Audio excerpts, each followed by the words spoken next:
Hi everyone, please help me to reach 1,000 subscribers. One afternoon you needed someone to collect the kids from school because work ran late. Another week there wasn't enough money for supplies, so I bought them myself. Sometimes a bill arrived at the worst possible moment and I quietly paid it. Other times I gave up my weekends so you could take extra shifts, rest, or simply breathe for a few hours. None of it felt extraordinary. I never sat down and said, "Look how much I'm doing." In my mind, family helped family. That's what people who care about each other are supposed to do. Years passed before I realized those small acts had become part of everyone's routine. The children grew taller, their voices changed, their interests changed. I learned which teachers they liked and which subjects they struggled with. I memorized emergency contacts, school schedules, favorite meals, and birthday traditions. There were times when teachers greeted me as though I were a parent. I always corrected them. Still, there was a quiet satisfaction in knowing the kids trusted me whenever they needed someone. I never thought of it as a burden. At least not then. The turning point came during an argument so ordinary that most people would have forgotten it by the next day. Stress had been building for months. Money, responsibilities, exhaustion, everything seemed heavier than usual. We exchanged words, voices rose. Then you said something I will never forget. You looked straight at me and said, "You've never really contributed anything important." For a moment, it felt like the entire room froze. Not because everyone was shocked. Because everyone was waiting. Waiting to see how I would react. What could I possibly say?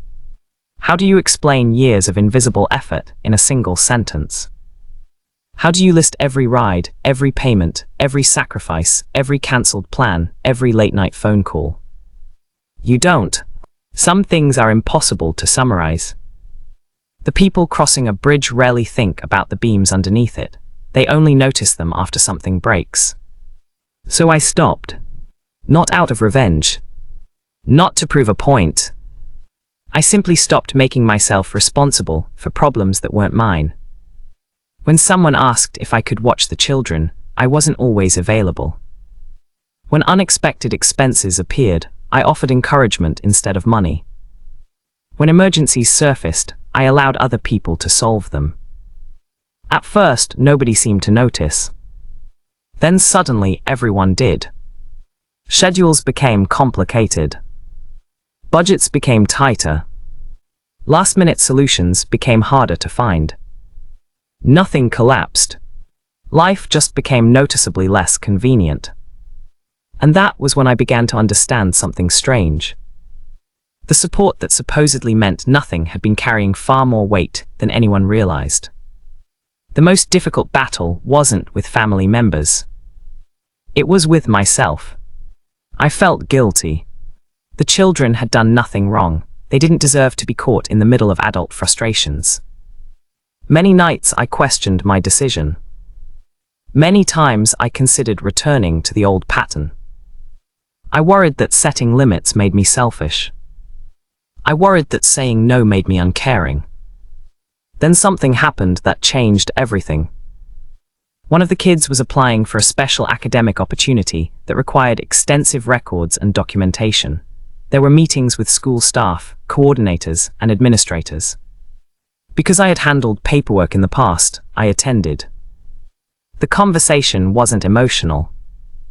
Nobody discussed family relationships. Nobody was taking sides. The staff simply reviewed years of records.